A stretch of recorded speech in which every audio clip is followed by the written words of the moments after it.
2023-24 অর্থবছরে চীন, Russia, Singapore ও Korea সহ শীর্ষ 10টি বাণিজ্য অংশীদারের মধ্যে 9টির সঙ্গে বাণিজ্য ঘাটতির রেকর্ড করেছে ভারত।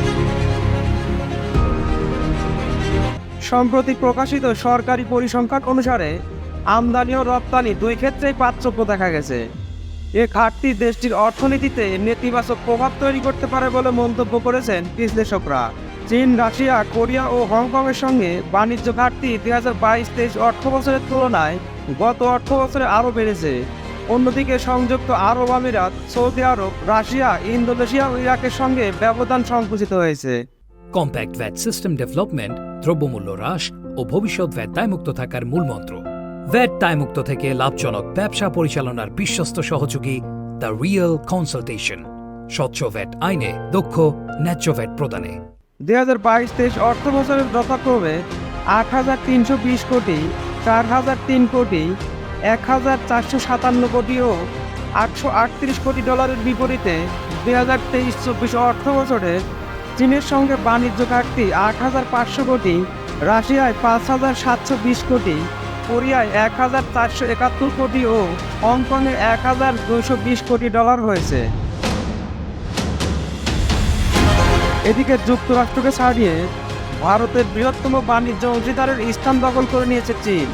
2023-24 বছরে চীনের সঙ্গে দ্বিমুখী লেনদেন হয়েছে 11,840 কোটি ডলার। একই সময়ে ভারত ও যুক্তরাষ্ট্রের মধ্যে দ্বিপাক্ষীয় বাণিজ্যের পরিমাণ ছিল 11,828 কোটি ডলার। এর আগের দুই অর্থ বছরে নয়াদিল্লির শীর্ষ ব্যবসায়িক অংশীদার ছিল ওয়াশিংটন। 4টি শীর্ষ বাণিজ্য অংশীদারের সঙ্গে ভারতের একটি মুক্ত বাণিজ্য চুক্তি রয়েছে। দেশগুলো হলো সিঙ্গাপুর, সংযুক্ত আরব আমিরাত, কোরিয়া ও ইন্দোনেশিয়া।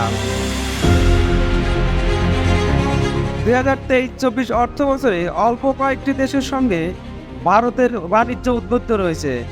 এর মধ্যে যুক্তরাষ্ট্রের সঙ্গে উদ্বৃত্তের পরিমাণ 3,674 কোটি ডলার। এ তালিকায় আরও রয়েছে যুক্তরাজ্য, বেলজিয়াম, ইতালি, ফ্রান্স ও বাংলাদেশ। গত অর্থ বছরে ভারতের মোট বাণিজ্য ঘাটতি 23,830 কোটি ডলারে সংকুচিত হয়েছে, যা 2022-23 অর্থ বছরে ছিল 26,490 কোটি ডলার। বাণিজ্য বিশেষজ্ঞদের মতে, যদি একটি দেশ উৎপাদন ও রপ্তানি বাড়ানোর জন্য কাঁচামাল বা মধ্যস্থতাকারী পণ্য আমদানি করে, তবে বাণিজ্য ঘাটতি সবসময় নেতিবাচক নয়, তবে এটি স্থানীয় মুদ্রার উপর চাপ সৃষ্টি করে। এদিকে অর্থনীতি বিষয়ক গবেষণা সংস্থা গ্লোবাল ট্রেড রিসার্চ ইনিশিয়েটিভ বলছে, যদি না একটি দেশে অন্য দেশের সরবরাহের উপর গুরুতরভাবে নির্ভরশীল হয়ে না পড়ে, তবে দ্বিপাক্ষীয় বাণিজ্য ঘাটতি বড় কোনো সমস্যা নয়। কিন্তু ক্রমবর্ধমান সামগ্রিক বাণিজ্য ঘাটতি অর্থনীতির জন্য ক্ষতিকর।